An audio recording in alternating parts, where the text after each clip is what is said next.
Bienvenue dans votre émission Coffre aux idées. Nous nous retrouvons aujourd'hui en compagnie de Maëlle, Jessica, Carole et Charles. Bienvenue à chacun d'entre vous. Merci. Nous poursuivons notre série d'études autour du livre de Job. Nous sommes à la deuxième étude. La dernière fois, nous avions abordé de manière très générale le livre de Job, ce qu'il pouvait porter. Une question était ressortie, pourquoi nous souffrons? Pourquoi le juste, celui qui est attaché à Dieu, souffre? Nous avons aussi évoqué le fait que parfois on a l'impression que celui qui marche avec Dieu souffre plus que celui qui vit sa vie. Aujourd'hui, le livre de Job nous permettra de comprendre un peu plus les causes de la souffrance. Pourquoi finalement le juste semble souffrir beaucoup plus? Et c'est pourquoi l'étude d'aujourd'hui porte le titre « La grande controverse ». J'inviterai Carole à prier avec nous avant de commencer cette étude. Père éternel, nous voulons te dire merci de l'opportunité que tu nous donnes de pouvoir tourner cette émission. Alors que nous allons discuter autour de ta parole, permets que ton Esprit Saint soit avec nous et que nous puissions transmettre un message de valeur qui puisse élever la bannière de ta croix. Fortifie Marvin qui doit animer cette leçon et bénis chacun de nous en tant qu'élève. Nous te remercions au nom de Jésus pour la gloire de ton Saint-Nom. Amen. Amen. Amen. Merci Carole. Dans Job 1, le verset 1er, il est dit « Job était un homme intègre et droit, il craignait Dieu et se détournait du mal. » Alors, si vous deviez dire à Job les raisons pour lesquelles il a souffert autant, quelles seraient-elles? À ce que tu viens de dire, hein? Il était intègre. Oui. Mais par rapport à... C'est parce que Dieu était fier de lui. Parce que Dieu était fier de lui. Est-ce que tu peux aller un peu plus loin dans ce que... Alors, je m'explique. Non, parce que un peu plus loin, on voit bien que l'Éternel fait l'éloge de Job auprès de Satan, quand Satan vient quand Satan passe par là, en fait. Et Dieu lui dit, as-tu remarqué mon serviteur Job? Donc, en général, quand on parle de quelqu'un, c'est qu'on en est fier. Et Dieu précise que c'était un homme intègre et droit, et il dit bien sûr toute la terre. Donc, c'est pour montrer comment Dieu était content de dire à Satan, ah, attends, est-ce que tu as vu celui-là? Moi, je te présente mon champion. Voilà, je te présente mon champion. Et ça, je trouve ça magnifique. C'est pour ça qu'il a souffert, parce que, comme on parle de grande controverse, en fait, il a été ce ballon qu'on peut imaginer vraiment, hein, une partie, un vrai match de foot, hein, pour ceux qui aiment le foot, voilà. Voilà, Job est le ballon, et l'idée, c'est de... Voilà, et c'est ça. Et l'Éternel, en fait, est en train de miser sur Job et lui dit, attends, lui, celui-là, je te dis que lui, c'est mon champion. Voilà. D'accord. Êtes-vous d'accord avec cette image, cette idée que Carole met en avant? Pour elle, c'est une belle image, celle de voir Dieu choisir Job comme son champion. Qu'est-ce que vous en pensez? Je vois surtout ce ballon, en fait, qui prend des coups pour arriver dans le but. Surtout ce que je vois. Et toi, Maëlle? Et bon, moi, j'aurais pas été fière de me dire c'est un pion. Non, c'est pas Maintenant, c'est vrai que être le ballon, c'est pas glorieux. Mais à la fin, le ballon permet à une équipe de gagner. Donc, on peut voir les choses différemment, mais sur le coup, je ne sais pas si j'aurais été contente d'être le ballon. Je ne sais pas si Job aurait été rassuré de se dire qu'en fait, que tout repose sous ses épaules et que Dieu peut perdre son argent ou peut perdre sa garantie, disons le pari en tout cas, en misant sur lui. Donc en fait, je pense que ça aurait été moi, si j'aurais donné une explication à Job, j'aurais pensé que ça aurait une explication encore plus pesante sous ses épaules et le pauvre aurait été bien embarrassé de dire, mon Dieu, c'est ça qui s'est passé dans mon dos. Non mais, bien, moi j'aime bien la façon dont le livre de Job commence, décrivant, je dirais, le caractère qu'il avait, sa relation avec Dieu, et je pense que c'est volontairement que le livre de Job commence ainsi. Un homme intègre faisant la volonté de Dieu, s'éloignant du mal. Et je pense que c'est un appel qui est lancé à chacun de nous jeunes. S'éloigner du mal, rester intègre, quoi qu'il arrive. Et je pense que c'est volontairement que Moïse commence ce livre de Job par ces trois expressions intègre, fidélité et s'éloigner du mal. Mais Job savait pourquoi il vivait ces tribulations. Non. Mais puisqu'il dit, en fait, je ne cherche pas vraiment à savoir le tout. Je sais que Dieu, tu es à mes côtés et je sais que je ne suis que poussière. Donc, il comprend bien qu'il est dans quelque chose qui le dépasse. Et ça, c'est bien je suppose que c'est tout ce qu'il peut essayer de chercher à comprendre. Donc, pour moi, je me dis que ça, c'est déjà une avancée dans ta réflexion personnelle, de te dire, ben, je sais qu'une chose, c'est que je suis dans quelque chose qui me dépasse. Donc, Et il arrive à dire ça parce qu'il est intègre, fidèle et il s'éloigne du mal. Et avec ces trois éléments, quoi qu'il arrive, il peut toujours avoir cette confiance en Dieu. Alors, tu dis, Charles, quoi qu'il arrive, allons un peu plus loin. Pourquoi Job se retrouve dans cette situation? Il y a trois protagonistes. Job, Dieu et Satan. Pourquoi finalement Job se retrouve dedans? On dit effectivement, Job c'est le ballon, c'est le pion, mais qu'est-ce qui fait qu'à un moment donné, Job se retrouve dans cette situation? Parce qu'en fait, le diable, Satan, comme on voit Job, il avait une vie bénie, en fait. Et pour Satan, il provoquait quand même un peu Dieu en disant que, bon, il a une vie bénie, donc c'est normal que Job soit aussi intègre. C'est juste pour ça qu'il s'est retrouvé dans le pourquoi du comment. D'accord. Et comment s'est manifesté justement dans la vie de Job ce conflit, cette partie qui s'est engagée entre Dieu et Lucifer? Les manifestations dans le quotidien de Job. Son quotidien est passé, je dirais, de la joie au malheur. C'est-à-dire, les premiers versets le disent, il y avait des troupeaux, il y avait une famille, était prospère, à merveille, et du jour au lendemain, tout son pâturage disparaît par une tornade. Vous regardez, par une tornade, les enfants qui étaient à une fête, tout ça s'est détruit. Et dans les premiers versets, il est dit aussi que Job priait constamment pour ses enfants, demandant à Dieu pardon pour les péchés que ses enfants auraient pu commettre. C'est pour vous dire à tel point la relation que Job avait. Et tout d'un coup, une tornade, plus d'enfants, c'est fini. Oui, c'est-à-dire que son quotidien est devenu vraiment affreux. Alors non seulement il perd sa vie qu'il avait donc au niveau de ses richesses, mais il perd la santé aussi. Puisqu'on sait qu'une maladie l'atteint, une maladie avec des pustules, enfin vraiment quelque chose d'incompréhensible. Et vraiment à tous les niveaux, Job est atteint. Et même sa femme, qui normalement aurait dû être son premier soutien, devient aussi pour lui presque une pierre d'achoppement parce qu'en plus, elle le traite même d'inconscient en lui disant « Mais attends, maudit Dieu, il meurt enfin, qu'est-ce que tu as à attendre encore? Tu vois bien qu'il y a un problème là. » Donc voilà, même sa femme qui pourtant, et je pense que sa femme voyait comment Job vivait et tout ça, comment il aimait son Dieu et tout ça, et elle-même, elle se permet de lui dire ça. Je ne veux pas lâcher, mais mettons-nous un peu à la place de la femme de Job. Elle a perdu aussi ses enfants. Parce que ce n'est pas uniquement les enfants de Job. Hein. Elle a perdu aussi ses enfants. Elle a perdu aussi tout et bien. Et elle, certes, elle a une relation avec Dieu, mais elle n'était pas comme Job, tout le temps, priant, tout ça. Et elle voit son mari continuer à faire la même chose. Pour elle, ça sert à rien. Pourquoi continuer à adorer? c'était quoi ta question?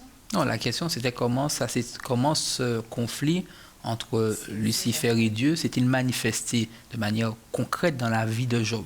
Et c'est ce que les interventions diverses ont apporté comme élément. En gros, il n'avait pas de vie. Hein? Alors, Ouais, il n'avait plus de vie, en fait. C'est-à-dire que son sort était que tout ce qu'il y avait autour de lui et ce qu'il avait en tant que personne soit détruit, mais on va dire pas son âme, enfin, sa foi n'a pas été touchée. alors j'ai une question par rapport à ce que dit Jessica. Est-ce qu'on peut... Jessica a dit qu'il n'avait plus de vie. Job était en vie. Et la vie. Alors, oui. Non, mais la vie, c'est un ensemble de choses. Ce qui te définit. Par exemple, grâce à nos parents, nous sommes ici en bonne santé et autres. Enfin, Dieu, c'est notre raison de vivre. Je ne dis pas le contraire. Mais les éléments qui constituent notre bien-être sur cette terre, c'est la vie quand même. Enfin. Ok, Carole qui voulait... Voilà. Non, je voulais dire que effectivement, quand en fait le mal, il va jusqu'au bout. C'est-à-dire quand il a eu fini de prendre ses biens et tout ça, il voit que Job finalement, l'Éternel a repris, enfin l'Éternel a donné, l'Éternel a béni, que le nom de l'Éternel soit... Non, alors le mal il revient, il dit à l'Éternel. Je pense que vous avez vu ça au verset 4 du chapitre 2, si je ne me trompe. Et Satan répondit, alors. L'Éternel déjà dit à Satan, tu remarqué mon serviteur Job, il n'y a personne comme lui sur la terre, c'est un homme intègre, etc. Il demeure ferme dans son intégrité, parce qu'ils ont vu que malgré, il avait tout perdu, et tu m'excites à le perdre sans motif. Et Satan répond à l'Éternel, tout ce que possède un homme, il le donne pour sa vie. Mais étends ta main, touche à ses os et sa chair, et je suis sûr qu'il te maudit en face. Voici, je te le livre seulement, épargne sa vie. Donc, est-ce que vous voyez, je disais tout à l'heure, c'est vrai que Maëlle disait, oui, mais vous voyez comment Dieu avait confiance en cet homme. Il lui dit même, je te permets même de lui donner, rends-le malade. Rends-le malade et voilà, c'est ça en fait. Donc c'est en deux phases. En fait, on voit que le malin, il va jusqu'à, il titille vraiment au fond et il est convaincu que, ok, les possessions, c'est pas grave, mais dès que quelqu'un est malade, automatiquement, il te maudira. Et on voit là que même à travers cette partie-là, Job demeure intègre. Et c'est à ce moment-là que sa femme là, commence vraiment à se poser des questions. Et pour nous aujourd'hui, ça peut être quoi? Quand nous passons par un moment difficile, on peut avoir une première épreuve. Oh, ça va, on se pose bien, machin. Et puis, bam, au moment où, quoi, qu'on respire un petit peu, bam, un truc plus grave arrive, et quoi? On retrouve soit des copains, machin. Mais ouais, mais tu nous parles de Dieu, machin, tout le temps, mais attends, regarde ce qui t'arrive, etc., etc. Et c'est un petit peu ça. Mais quelle est notre réaction face à ce genre de crise? Est-ce qu'on n'est pas en train de se poser des questions et se dire, mais c'est vrai, quoi, ils ont peut-être raison. C'est vrai, mais Dieu, qu'est-ce que tu me fais là? Mais je te respecte, je t'aime et tout ça, et tu me fais ça. Et comment je peux témoigner auprès de mes amis de ton amour, tout ça? Quand on aime les gens, on fait ça alors. Mais c'est un petit peu ce qu'on pense, il faut qu'on soit réaliste. Et c'est à ces moments-là, justement, qu'on doit trouver cette force de résister. Parce que Job répond à sa femme, mais tu parles comme une insensée, en fait. Donc, même au cœur de la souffrance, il est capable de défendre Dieu. Sommes-nous capables de défendre Dieu au cœur de la souffrance? Charles. Oui, non, mais je comprends tout ce qu'il dit. Hein. C'est juste, Job. Là, mais cela voudrait-il dire que lorsque je souffre, lorsque une souffrance m'arrive, que ça ne vient pas directement de moi? C'est-à-dire, je prends un exemple, si j'ai l'habitude de maltraiter mon organisme, tout ça, et que finalement j'attrape une maladie grave à cause, je prends des gens qui fument, tout ça, ils attrapent un cancer des poumons, tout ça, est-ce que ça vient de Satan, d'une attaque, ou est-ce que ça vient du fait que moi j'ai négligé mon corps? Ah non, il y a... Ah mais non, c'est à cause de nous. Il y a des situations qui viennent de la négligence, et là, mais on est dans un contexte de grande controverse. C'est-à-dire que là, c'est un homme bien qui est attaqué parce qu'il est intègre. Oui, mais la finalité est toujours la même, c'est la souffrance. Oui, mais je suis d'accord, mais pas dans les mêmes conditions. Non, ça va dans les mêmes conditions. Parce que l'objectif n'était pas le même. D'accord, mais si je tombe malade à cause de ma négligence, tout ça, est-ce que la souffrance, c'est la même que celui qui est intègre et qui reçoit le même truc? Attends. Alors, ce que tu viens de me dire, je suis en train de mettre une image. Je prends l'exemple cancer X. Les deux ont cancer X, le même cancer, mais il y en a un qui n'a rien fait pour avoir et il y a un autre qui, par sa négligence, et arrive. Et ils ont la même souffrance. Non. Donc, Ils n'ont pas la alors- Je te prends un exemple simple. Eh ben, les larrons sur la croix avec Jésus. Tu as d'un côté le larron qui reconnaît, parce qu'il dit à l'autre, mais oui, nous méritons ce qui nous arrive. Mais lui, il n'a rien fait.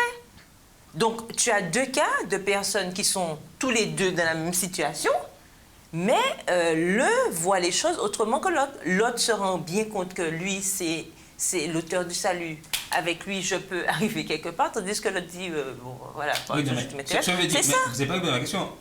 Quelle est la différence entre celui Alors. qui souffre d'une manière, je dirais, volontaire Comment ça, d'une manière volontaire, c'est-à-dire à cause de ses conséquences, et celui qui n'a vraiment rien fait, qui était intègre, alors que tous les deux souffrent. Alors, est-ce que faut se rappeler aussi que dans le cas de deux personnes qui souffrent du même mal, il y a cet aspect psychologique qui compte dans la manière de vivre la maladie.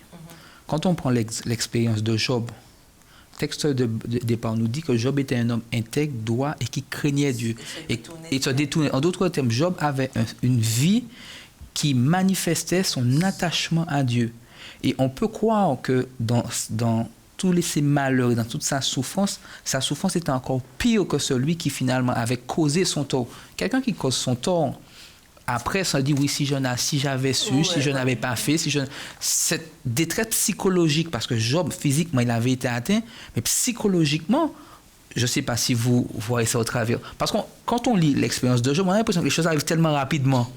Oui, quand il dit que les choses arrivent rapidement, un jour, il perd tout, et puis comme si le jour d'après, Mais le texte ne dit pas combien de temps qu'il est resté à souffrir. Quand sa femme lui dit, par exemple, maudit Dieu et meurt. Ce poids psychologique et cette parfois non-réponse de Dieu. Pourquoi je souffre? Pourquoi moi qui suis juste? Pourquoi moi qui suis jeune? La semaine dernière, nous avions déjà abordé un peu cette question. Pourquoi tu permets que cela m'arrive? Je n'ai jamais fumé et j'attrape un cancer. Tout comme celui qui a passé sa vie à fumer. Nous avons les mêmes souffrances, pourtant je me suis toujours restreint à ne pas fumer. Mais Seigneur, dis-moi ce que je t'ai fait. Dis-moi ce que j'ai fait. D'ailleurs, Job, quand on va un peu plus loin, on se rend compte que Job aussi s'est posé cette question. Quand on lit le chapitre 3, qu'est-ce qu'on y voit? Il maudit le jour de sa naissance, déjà, au verset 1. Donc Job commence déjà à avoir justement ces moments de doute dont on parlait déjà la semaine dernière. Il commence à sentir le poids justement de ce silence de Dieu. Voilà, parce qu'il dit au verset 3, « Péris ce jour je suis né, et la nuit qui dit, un enfant mal est conçu. » Donc, attends, mais si je comprends bien, si je souffre, je me trouve dans cette difficulté, m'est-il permis de commencer à regretter le jour de ma naissance? Mais oui, c'est normal. Ça s'appelle le doute. Mais il n'a pas renié Dieu. Si tu dis que je regrette le jour de ma naissance, est-ce que ça veut dire que tu renies Dieu? Est-ce que ton amour pour Dieu est remis en question? C'est-à-dire que c'est tellement intense, c'est horrible. Tu n'arrives pas à refaire surface, c'est dur ça. Donc c'est forcément logique, déjà qu'en tant qu'être humain, qu'on se pose ces questions-là, c'est existentiel pour nous. Parce que certes, justement, qu'on n'a rien demandé et que tout tombe sur nous, on doit subir, supporter, assumer et se relever tout en sachant que Dieu est là. Et ça, c'est avec du recul qu'on peut se dire, oui, Dieu est là, mais sur le coup, parfois, on souffre tellement qu'on ne voit pas justement que Dieu est là. Et comme Carole aime bien prendre cet exemple, parfois, il nous apporte et on ne voit pas ça. Mais est-ce qu'il était... Dieu n'a pas dit qu'il était interdit de crier. Tu as mal, tu peux crier. Il faut bien extérioriser toute cette souffrance. Maintenant, ton cri ne veut pas dire que tu renies Dieu ou que tu le maudisses, au contraire. Je pense que dans la situation de Job, là, à ce moment-là, il ne fait que crier. Seigneur, j'ai mal. Je te dis, Seigneur, j'ai mal. Mais s'il n'avait Maintenant, pas crié...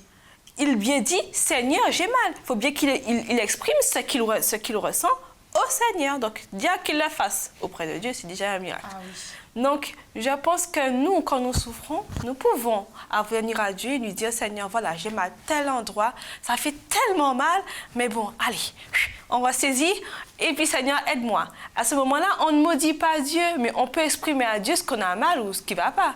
Tout à fait. Et entièrement d'accord avec ce que dit Mel. Et on nous dit qu'il faut suivre l'exemple de Jésus. Mais Jésus n'a pas été cet exemple dans le jardin de Gethsémani.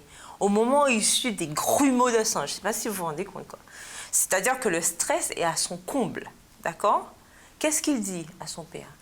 Si seulement tu pouvais ôter cette coupe. Il sait très bien pourquoi il est venu. Il savait que ça devait arriver. Mais au moment, comme on dit, c'est devant le mur qu'on voit, qu'on voit l'ouvrier. C'est-à-dire au moment où la chose est intense arrive, là vous avez un moment de panique, entre guillemets. Mais ce n'est pas pour autant qu'on n'aime pas son père, ce n'est pas pour autant qu'il a renié son père. Il lui dit, attention, si tu pouvais, fais-le, mais non seulement ta volonté, ce n'est pas ma volonté, hein, mais ta volonté. Donc on voit bien que malgré, au creux même de la vague, il garde quand même ses yeux et dit, Père, je te fais quand même confiance. D'accord? Mais donne-moi la force de pouvoir le faire. Parce que nous devons, c'est notre devoir de le faire, de demander à Dieu de nous donner la force. Et Job même, il dit quoi tu parlais de Job 3, au verset 25, il dit quoi? Ce que je crains, c'est ce qui m'arrive. Ce que je redoute, c'est ce qui m'atteint. Verset 26, je n'ai ni tranquillité, ni paix, ni repos, et le trouble s'est emparé de moi.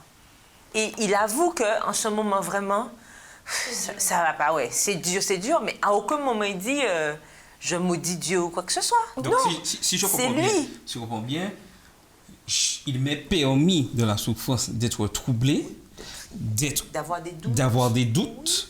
de poser des questions, de remettre en cause toutes sortes de choses. Mais est-ce qu'on peut dire que Job, dans ce moment de difficulté, s'est-il remis en question? Il a dû. A-t-il cherché à se remettre en question? Il a dû au final. Alors, Non, mais je me pose On la verra question. ça dans des leçons. alors, je pense que là, compte tenu du fait que nous sommes qu'au 3e chapitre du livre, on est en train de voir quand même une évolution dans le parcours. Dans un premier temps, quand Job reçoit l'annonce de la perte de ses biens et de ses enfants, Job va se raser la tête, Job va se mettre en prière et Job va dire quelque chose de fort. Dieu a donné, Dieu a repris, que le nom de Dieu soit loué. Un peu plus tard, quand la maladie vient le toucher physiquement, et sa femme vient appuyer du poids de sa réflexion, mais qu'est-ce que tu as à vivre là? Qu'est-ce que comme tu ça? Maudit Dieu et meurs. Et là, on voit évoluer l'évolution, et on se rend compte qu'aujourd'hui, nous, au niveau, en tant que jeunes, au niveau, quand nous souffrons, il y a une évolution dans notre parcours. Oui, les sentiments, ici, Job dit, et j'aime beaucoup le verset que Carole a pris, je n'ai ni tranquillité, ni paix, ni repos. Ça veut dire qu'à aucun moment dans mon parcours actuel, je ne retrouve je ne peux souffler. Et on peut comprendre que Job exprime, et la Bible reconnaît finalement, quand on regarde certaines expériences, Jérémie a eu dans son parcours aussi ce même cri. Mais Élie a eu ça. Seigneur, je me sens tout seul, le seul qui se soit tenu debout pour défendre ta cause. Seigneur, prends-moi. Jérémie a dit, Seigneur, mais pourquoi tant de souffrance? Pourquoi dois-je aller à la bataille? Seigneur, maudit soit le jour qui m'a vu naître. Je suis tout à fait d'accord avec toi. Et je reviens à ce que je disais, la remise en question. Je pense qu'à aucun moment, Job s'est remis en question sur son intégrité à Dieu, sur sa fidélité et sur le fait qu'il s'éloignait du mal. Et je veux insister sur ça. Parce que le plus souvent, nous voulons nous remettre en question, mais le plus souvent, on cherche à se remettre en question sur est-ce que j'ai été fidèle à Dieu? Est-ce que je n'ai pas fait telle chose? Okay. Ou les autres qui viennent près de moi me dire ah oui, mais remets-toi en question parce que peut-être tu n'as pas. C'est parce que. Alors qu'à aucun moment, Job se remet en question ça. Il ne remet pas en question son fonctionnement de vie. Parce qu'il était droit. Voilà. Mais c'est pas, moi, je ne peux pas me dire que si ça m'arrive, je vais me remettre en question. Je vais me remettre en question. Sincèrement, je dis, Seigneur. Attends, mais le plus souvent... Attends. Mais pourquoi? Mais parce que le danger qu'il y a, c'est que l'ennemi, parce que c'est ça que les amis, plutôt on verra ça, mais le plus souvent, l'ennemi cherche à remettre en question. Pas le plus souvent nos erreurs, puisqu'il sait qu'on fait tout pour machin, mais remettre en question, mettre des doutes sur notre fidélité. Comme ses Et amis. même des gens viendront pour nous dire, nous sommes droits, nous marchons. Le plus souvent, c'est la question, mais à la mode, et remettre en Est-ce que question. tu te remets en Alors question? que tu vas pas remettre en question ta fidélité envers Dieu, ta pratique envers Dieu, et le fait que tu témoignes du mal. Tu n'as pas à remettre en question ça. Je vois ce que tu dis. Est-ce que ça serait la même chose quand tu te dis, tu pries pas assez? Oh, j'ai compris. Voilà, c'est la même chose. Exactement. C'est la même D'accord, chose. ok. C'est Bon, dans ce cas-là, exactement C'est la même chose. alors que tu pries déjà. Ah, tu pries déjà. Voilà, D'accord. c'est ça. Et souvent, c'est ce qui arrive. Et c'est un risque, justement, de tomber dans le piège. Parce qu'à force d'entendre les gens te dire... Ah oui, c'est comme quand on parle, et en général, on veut rester vrai, on veut rester dans la parole de Dieu. Et puis, vous avez toujours deux, trois malins qui vous disent... Ah ouais, mais oui, mais c'est toujours la parole de Dieu, machin. Ou est-ce que c'est vraiment vrai? Est-ce que, comme Satan avait fait à Ève, est-ce que l'Éternel a réellement dit... Enfin, l'Éternel a-t-il réellement dit... Enfin, c'est vraiment ce genre de questionnement-là à chaque fois. Et à force d'entendre ça, si on cultive ça, eh bien, on se remet sur la même question. Et quoi? On tombe dans des pièges. C'est là qu'on tombe dans des pièges. Alors que nous étions dans le vrai au départ. Mais à force d'entendre, on se remet en question. On se dit, ouais, peut-être que ce que je fais là aussi...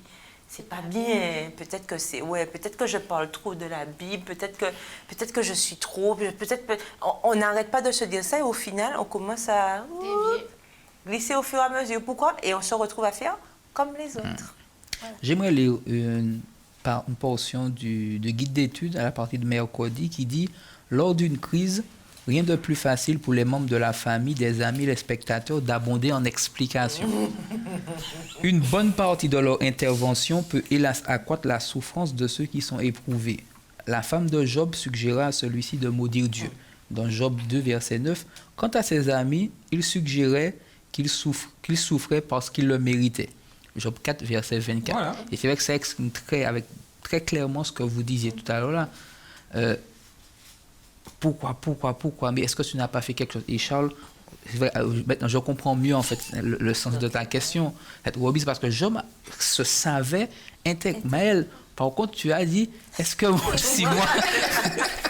Mais qu'est-ce qui ferait aujourd'hui en tant que jeune qu'à un moment donné dans mon parcours, si je me retrouve en situation difficile, peut-être comme Job, je sois capable de ne plus pas me remettre en question? Qu'est-ce qui ferait qu'à ce moment-là, je sois capable de le faire?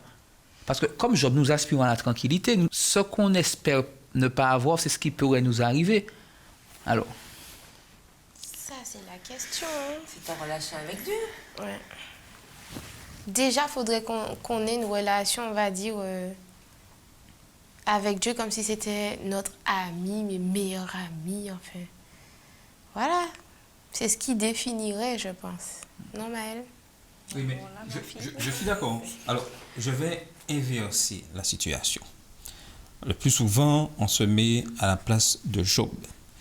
Mais je prends l'instant là maintenant, il reste toujours la controverse, je me mets à la place des amis de Job et de la femme de Job.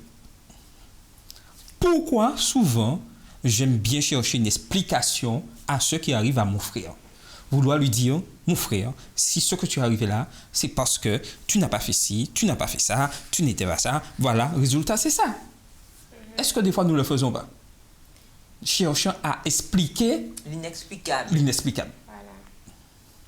Au lieu d'être là pour encourager un soutien. Ah oui, mais mon frère, tu as l'habitude de prier, tu dois continuer à prier, tu dois continuer intègre à la parole de Dieu. La maladie, c'est pas ce qui nous arrive. Nous cherchons toujours une explication à ce que Dieu seul sait. Et Dieu ne nous a pas appelés à faire ça. La meilleure réponse, c'était que c'était la volonté de Dieu. Mais c'est ce que je vais dire. Mais on se rend compte que ce n'est pas le fruit du hasard. Cette réponse est basée sur cette assurance qu'il avait, qu'il était ancré en Christ. Mais c'est l'expérience avec Dieu qui te permet de pouvoir répondre comme ça et d'être ferme. Je reviens encore, la foi. C'est ça en fait. en fait, Job était certain que sa relation avec Dieu était une relation saine, vraie, authentique. Et il était conscient que forcément, ça ne pouvait pas venir de lui. Il en était conscient. Même au cours de la souffrance, il souffrait et tout, mais il était quand même conscient que ça ne pouvait pas venir de lui. Et c'est ça qui a marqué son assurance, justement, quand il répond à sa femme, voilà, tu parles comme une insensée, parce qu'il était sûr, mais je n'ai rien fait de mal. Je n'ai rien fait de mal. Je ne vois pas ce que j'aurais pu faire qui pourrait... Mais c'est pour ça que nous, en tant que chrétiens, on doit faire toujours cette démarche personnelle avec Dieu.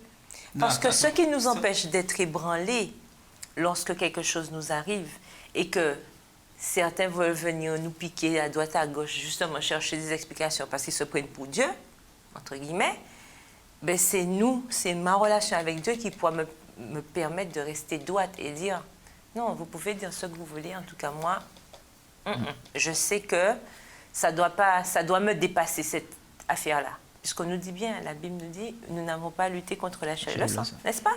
Donc, moi, je suis consciente. Donc, c'est pour ça qu'avec Dieu, je dois toujours avoir cette relation parce que c'est ça qui va me permettre d'avoir cette assurance. Oui, et ce que je veux dire, c'est que je ne dis pas que Job était sans péché. Mais personne n'a dit ça. Il était pécheur. Mais il demandait constamment pardon à Dieu pour ses péchés. On te dit constamment se détourner. Donc, Il se détournait, il se faisait cet effort. Donc, automatiquement, lorsqu'on comprend ça, en retour, notre ennemi, lui, n'est pas content. Il va chercher par tous les moyens. Et c'est pour ça que nous devons chercher vraiment à étudier la parole de Dieu, à connaître les principes bibliques, à les mettre en pratique et à les vivre. Sachant bien qu'en retour, il y aura toujours des gens qui ne sont pas satisfaits. Mais nous savons la finalité de l'histoire. Et que même si nous sommes en difficulté, même si je souffre, quand même donner cette image que Christ est en moi. Parce que quand on regarde Job, certes, physiquement, il avait perdu toute sa beauté, c'était pas beau à voir. Mais lorsqu'on le regardait spirituellement, on écoutait ce qu'il disait, on disait que cet homme est vraiment rempli de la bonté du Seigneur. La question est, lorsque je souffre, est-ce que les autres voient que je suis rempli de la bonté du Seigneur? Et puis, est-ce que aussi j'ai cette assurance que le Dieu que je sers est capable de me protéger? Quand on lit Zacharie 3, le verset 2, voici ce qui est dit. L'ange dit à Satan l'accusateur que le Seigneur te réduise au silence. Oui, qu'il te réduise au silence, lui qui a choisi Jérusalem. Yeshua n'est-il pas en effet comme un tison arraché du feu? Les ténèbres peuvent déployer leurs ailes. Les difficultés peuvent subvenir dans notre quotidien, nous assaillir. Mais nous pouvons avoir la foi en un Dieu de lumière qui un jour détruira le mal et anéantira la mort. J'invite chacun d'entre nous ici présents à avoir cette assurance que Dieu, quel que soit ce qui pourra nous arriver, même si nous ne le comprenons pas, est là pour pouvoir nous accompagner. Je crois aussi que vous devriez, vous qui nous regardez, chercher à aussi puiser cette force en ce Dieu tout-puissant. Et durant les jours qui suivront, pouvoir chercher à mieux le connaître et à mieux approfondir votre relation avec lui. C'est sur ces mots que je vous donne rendez-vous pour une prochaine émission Coffre aux idées.